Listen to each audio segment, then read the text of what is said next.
Need space. In Cabo with my boss. Don't wait up. That was the whole message. No greeting. No punctuation. Not even a question mark pretending to be polite. I was stirring my coffee when it came through.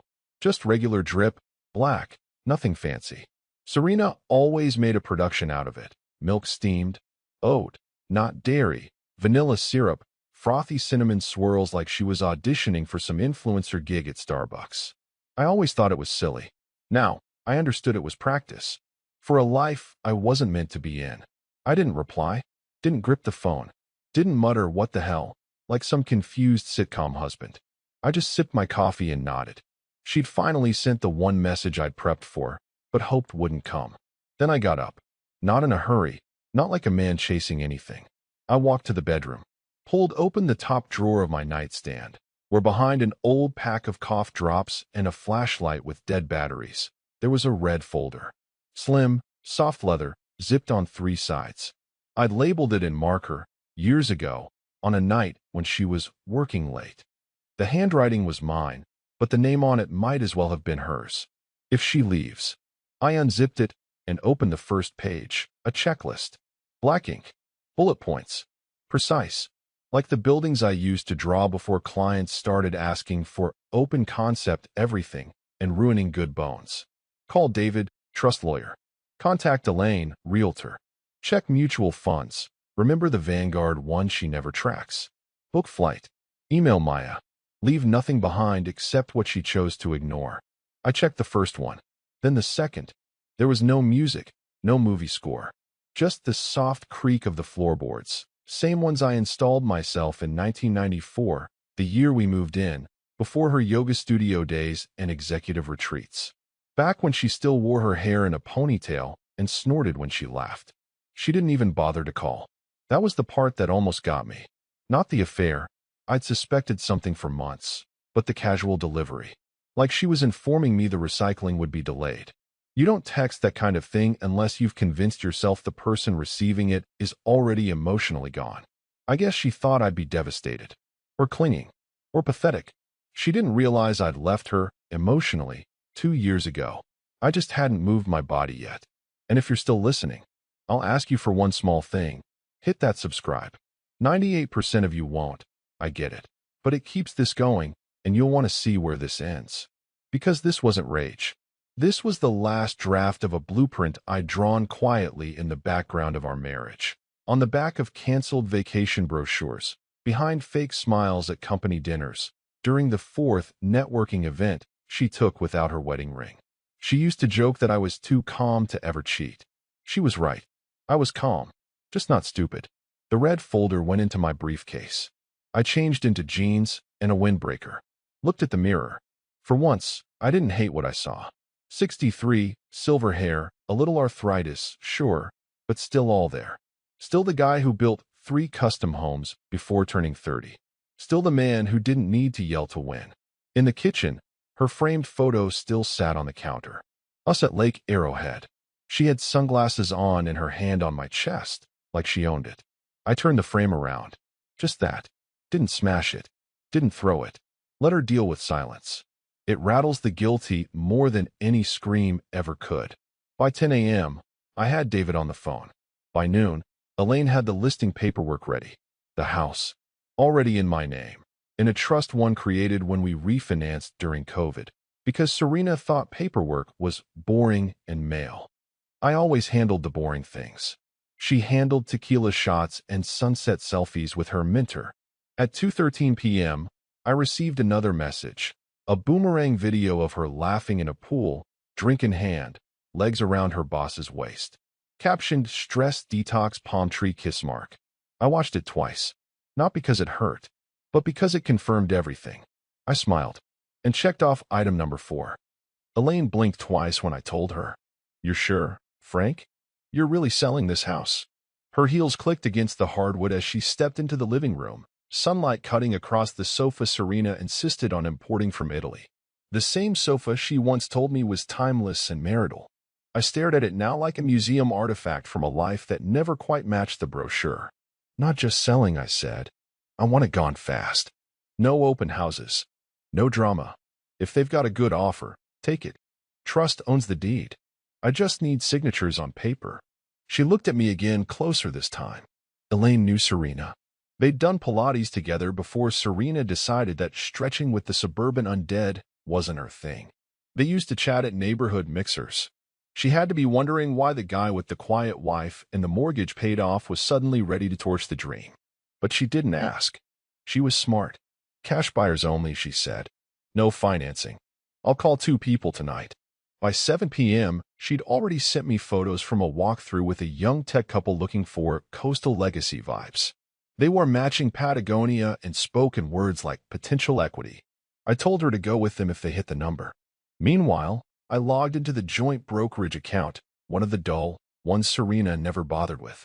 Not the flashy one tied to her Apple stock and feminist ETFs. This was the dinosaur account. Mutual funds. Safe, slow. She'd forgotten it existed. But I hadn't. I transferred $243,000 into a separate account I opened 2 years ago under the trust name.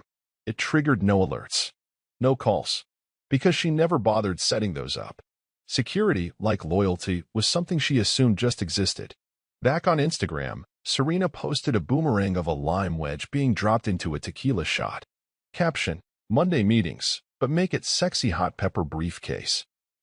Another shot of her and her boss, Gavin, shirtless in a cabana. His hand was too close to her thigh. Hashtag work-life balance. She never blocked me. Never even changed her privacy settings. Arrogance? Or carelessness? Didn't matter. She handed me a blueprint, and I had the tools. The funniest part? The background of the photo. Not them, but the bracelet. A little green and gold thing I bought her in Prague, years ago. She said it reminded her of spring. She wore it now, as if nothing about that gift had meaning. I remembered what she said back then, half drunk on mulled wine in the old town square. If I ever betray you, take everything but this. So I made a note to leave it in the envelope. Let her keep the symbol of her own damn irony. By Friday morning, Elaine called. Frank, they offered full cash. No inspection. They want to close within the week. Accepted, I said. Draft the papers. Where should I send them? Not here. My lawyer's office. He'll sign. There was a pause. Then her voice softened. She doesn't know yet, does she? She's in Cabo, I said. With her boss. Another pause. Ah. And that was it. Elaine was too classy to say more. I sat back on the porch with a bourbon in hand. Same chair Serena once claimed, looked to Grandpa. The salt breeze blew through the pines, and for the first time in years, I listened to it. Really listened. She was out there filming her second adolescence. I was here, dismantling the theater she thought would be waiting for her curtain call. Step by step, board by board, room by room. And I wasn't even angry. Just busy. The only time I hesitated, really hesitated, was when I handed Buster's leash to my sister. He looked at me like he always did, that slow blink of trust dogs save for the people who never forget dinner time or miss a walk. I scratched behind his ear, crouched down, and whispered, "You're lucky, you know. You still wag for love." He licked my knuckles. No questions asked. No betrayal text at 8:13 a.m. from a Mexican resort. My sister hugged me tighter than she had in years. "Are you okay?" "I'm not dying," I told her. "I'm just removing myself from a circus I didn't audition for." Then I drove to the bank and did something Serena always said was paranoid and outdated. I walked inside. In person. Sat down with a real human and closed every account with my name on it. Except one. That one, I left alone. It was hers technically, but I'd been listed once, briefly, during our refinance. Enough to give me digital access. I left exactly $217 in there. Just enough to see her swipe for an overpriced bottle of wine and get declined halfway through. Credit cards? Canceled. Except hers. And hers? I called the issuer and lowered the limit. Just below what her average Cabo dinner costs. She'd find out soon enough. Preferably while sitting across from Mr. Gavin the Grope in some open-air seafood lounge. I pictured her arguing with the waiter. Him looking away awkwardly. Her blaming the bank's app. I didn't laugh, but I did smile. Then I made the call that turned a quiet retreat into an escape plan. "Eduardo," I said, when my old colleague picked up. "Is that room you once mentioned in Lisbon still available?" "Frank. My friend. Always." "Why? You coming?" "Yeah. For a while. Maybe longer. Something happened? I paused. The past 20 years happened. I'm just finally responding. He didn't press. Just said, we'll pick you up. Bring an appetite. My wife's making bacalhau. Flight was booked within the hour. One way. Business class. Because if you're leaving your entire life behind, you may as well get a hot towel and a glass of scotch on the way out. That night, I drafted an email, not to Serena. She didn't deserve closure served warm. I wrote to Maya. Subject, just taking a breather. Hey kid, I'm heading out for a while. Nothing bad, just overdue. You'll understand soon. Don't worry about the house. You never really liked that coastal fog anyway. Love you more than bourbon on a cold porch. Dad. I hit send. Then I deleted every photo of Serena from my phone. Except one. It was from 2003. She's standing in the garden holding a basket of tomatoes she insisted on growing. She looks real. Not curated. Not filtered. Just a woman with dirt under her nails and joy in her eyes. I kept it. Not for her. For the version of me who loved that version of her. A ghost file. Archive only. At 6:30 a.m., I packed my bag. One carry-on. Passport, folder, laptop, backup drive, and a paperback Maya gave me last Christmas, The Art of Letting Go. The irony was thick enough to chew. I locked the front door. Left the keys with Elaine. Didn't look back. Because when a man leaves a burning theater, he doesn't wave at the flames. The video was 23 seconds long. Serena's laugh, sharp, performative, almost metallic, echoed off the tiled pool deck. She was in some infinity pool on a cliff in Cabo, bikini strap sliding down one shoulder like an accident rehearsed. Gavin, the Boston bedmate, stood behind her pouring champagne into her mouth straight from the bottle. She pretended to choke, then kissed his cheek, yelling over the wind. New views, new truths. Hashtag Cabo Clarity. Hashtag work hard, play harder. Hashtag just us two. She didn't realize the sound in the background caught everything. Gavin's voice saying, "Your husband's probably dead asleep in his old man robe." I wasn't asleep. I was on a red-eye over the Atlantic, watching that video on repeat somewhere over Iceland. Noise-canceling headphones, bourbon in one hand, my attorney's auto-reply confirming receipt of the material in my inbox. I didn't send it to David. I simply forwarded the post. He replied 4 minutes later. Downloaded. Noted. I assume we're proceeding? I wrote back. Let the knife sharpen itself. When I landed in Lisbon, I felt no need to check if she'd posted more. She had, dozens, actually. Yoga on the beach, toasts at sunset, hotel towels folded into swans. Gavin shirtless again, always within arm's reach. Always grinning like a man too proud to know he's just been handed his own leash. But that wasn't why I smiled as I sipped espresso on the edge of the Tagus River. No, I smiled because the longer she filmed her fantasy, the deeper she walked into a record I didn't need to manipulate. Just save. I had no interest in confrontation. No screaming matches. No hotel room accusations. Those are for men still hoping the story can be rewritten. I was in editing mode now. Across from me, Eduardo passed me a pastillas de nata and asked, "You ready to see the apartment?" I nodded.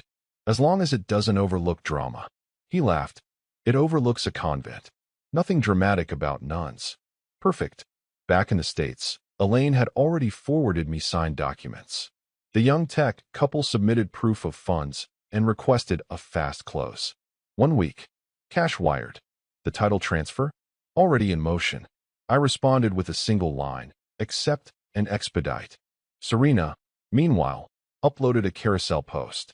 Her in a white dress, barefoot on the beach, holding a margarita like a trophy. Captioned, "Sometimes you have to let go of the old to find the truth that makes you feel alive." She always did love faux philosophy layered over betrayal. Like dressing a corpse in designer clothes and calling it transformation. I forwarded that one to Maya. Not with a note. Just the link. She responded within the hour. Is she seriously doing this publicly? I replied. You'd be amazed what people show you when they think you're too weak to watch. No anger. No revenge plans scrawled in blood. Just timestamps. Evidence. Precision. You see, most people think betrayal is loud. But the most dangerous response is silence coupled with action, and I was already halfway through my checklist. The movers arrived at 7:15 a.m. sharp. Private crew. No logos. Cash paid. No questions. Just these, the foreman asked, nodding at the living room full of curated chaos, Serena's world in color-coded piles. Her velvet chaise. The rack of cashmere sweaters. A ridiculous collection of shoes lined up like they were waiting for an audition. And the framed photos she insisted we hang over the fireplace every Christmas, carefully staged shots where she tilted her head to hide the side she said was too corporate. I handed the guy a sticky note. Everything marked in red tags. Leave the master closet items. Those are mine. Everything else? Front lawn. He gave a low whistle. She know. She's finding out in stages. By 9 a.m., the driveway looked like an upscale garage sale hosted by a ghost. Luggage. Shoe boxes. Spa kits. One small safe she used for private items, which I never opened, but always found amusingly insecure. Everything placed neatly, not dumped, because disorder screams hurt. Precision whispers decision. I stood at the window sipping tea as they wheeled out her last trunk, monogrammed, of course. She had a thing for initials on everything. Towels. Bags. Even one of the cheese boards. The neighbor across the street, Glenn, leaned over his fence. Frank? Is Serena redecorating or— No, Glenn, I said. She's relocating. He stared, then nodded slowly. Well, damn. At 10:17 a.m., I got the first ping. WhatsApp, not text. Serena preferred the encryption when she wanted to hide things and pretend she was just protecting client confidentiality. Serena, Frank. Glenn just sent me a picture of the yard. What the hell is going on? Me. You left some things. I returned them. She didn't respond. I pictured her squinting at her phone, poolside, Gavin snoring beside her, the morning heat rising off Cabo. She'd assume I was bluffing. A scare tactic. A guilt play. But she underestimated the clarity that comes after a clean cut. At 10:34 a.m., Glenn texted her a second photo, this one of her standing lamp, and a painting of Tuscany she bought at a charity auction and never shut up about, now leaning against a shrub. This time, she replied faster. Serena, you can't just put my stuff on the lawn like I'm some kicked-out college student. Me, didn't. I arranged for it. And that was the truth. Nothing in those piles was tossed. No shattered frames, no slashed clothing, no theatrics. Just neat, clear boundaries. One side of the street now contained everything that belonged to a woman who thought she could burn the house down and still get the keys. I left a single note inside one of the bags, tucked into her Pilates tote. It read, You said you needed space. I've given you square footage. By noon, she started calling. I didn't answer. Because I was having lunch in Alfama, laughing with Eduardo about the time we built a rooftop garden for a couple who ended up hating each other before the soil even settled. She was still trying to decide if this was war. She hadn't realized yet. This wasn't revenge. It was removal. The first decline happened at checkout. Serena had just slipped on oversized sunglasses, designer, white-rimmed, obnoxiously large, and strutted to the desk like a woman who hadn't uploaded half her vacation and thirst trap fragments. Room 704, she said, adjusting her bikini strap like it was a necklace of pearls. Checking out. My car's waiting. The receptionist, a young man with polite exhaustion in his voice, smiled. Of course, Miss Powell. One moment. Tap. Tap. Swipe. A pause. He smiled again, tighter now. Sorry, that card didn't go through. Do you have another? Serena scoffed and reached into her woven clutch, the one she bought in Tulum during her creative realignment phase. Out came card number 2. Gold. She handed it over like a challenge. Tap. Swipe. Declined. She leaned in. Try it again. He did. Still nothing. Now the smile on his face was that of a man who knew the protocol but hated the scene. Do you have another method of payment? Her throat clicked. Check under my husband's name. He handles the travel points. I'm afraid this room is under your card, ma'am. She stepped back, pulled out her phone, opened her banking app, and saw nothing. Literally, $0 in her checking. Savings? Closed. The shared brokerage? Vanished. Panic, when it hits someone entitled, is always loud. Not sobbing loud, offended loud. Serena wasn't scared of being broke. She was horrified at the implication that someone had the audacity to outmaneuver her. She stormed to the lobby couch, furiously tapping a number she hadn't used in a week. Voicemail. Again. Voicemail. She switched tactics. Called the bank. The woman on the other end was maddeningly calm. Yes, Miss Powell, those accounts were closed per legal authority by the primary account holder. I was on those accounts. You were a secondary party, not the primary. The accounts were held in a marital trust under Mr. Powell's legal control. As of last Thursday, they were liquidated per Clause 3B of the agreement. Serena's voice dropped half an octave, a tone she once used on restaurant managers when her wine was too earthy. You don't understand. This is a mistake. My husband is. But even she couldn't finish that sentence. Because for the first time, she realized she didn't know where I was. Not really. She was in a luxury resort with no working cards, no accessible cash, and a man, Gavin, who'd already retreated to the bar the moment her voice got tight. She called him now. Can you just spot the bill? I'll wire it tonight. Gavin hesitated. How much is it? She looked at the screen. $2,864.18. Minibar included. $3,000. Silence. Sure, he said finally, clipped. Just send me your routing info later. That was the moment. That tiny pause. That microscopic crack in his voice when he realized this was no longer a vacation fling, it was paperwork. Serena stood in the lobby, holding a maxed-out clutch, sweating in a $400 cover-up, and felt the air shift. Not just heat, reality. She tried me one more time. Voicemail. No words. Just that pre-recorded message I made before I left. You've reached Frank Powell. If this is urgent, leave a message. If it's about Cabo, it's not. Beep. But she didn't leave anything. Because some messages don't need replies. Some lessons teach themselves. The plane touched down at 11:42 p.m. rang. Fitting. Serena didn't check a bag. She never did. But her carry-on now had a busted wheel and reeked of spilled perfume. The scent was cloying and overconfident, like her Instagram captions. She posted one more on the plane.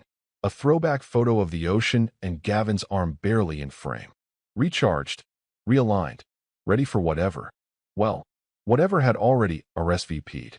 Her Uber driver didn't say a word during the ride. Middle-aged, Hispanic, AirPods in, silently nodding to some invisible beat. Serena stared out the window, texting Gavin 3 times. He didn't answer. The house came into view as the car turned the corner. Only, it wasn't her house anymore. Not in the way she expected. Because right there on the lawn, lit by the glow of the porch light and half a dozen ring cams from neighboring homes, was her life. Boxed, stacked, and soaked. One trunk had toppled over. Her leather duffel sat face down in a puddle. The framed print she once bought in Prague, the same one she swore reminded her of who she really was, leaned like a tombstone against the mailbox. Rain streaked the glass like tears. No, no, no. She practically threw cash at the Uber driver and sprinted up the walkway in her wedge heels, slipping once, recovering just in time to grab the iron handle on the front door. She punched in the code. Red light. Beep. Again. Red. Beep. She pounded harder. Frank. Frank. No answer. She reached for her phone, called again. Straight to voicemail. That same calm voice. You've reached Frank Powell. If this is urgent, leave a message. If it's about Cabo, it's not. She banged both fists on the door now, furious, hair soaked, eyeliner running, fury rising from her like steam. The porch light flicked off, and across the street, a porch light flicked on. It was Glenn, the neighbor who always wore cargo shorts no matter the season. This time, he had a hoodie on, hood up, holding his phone up, filming. Evening, Serena.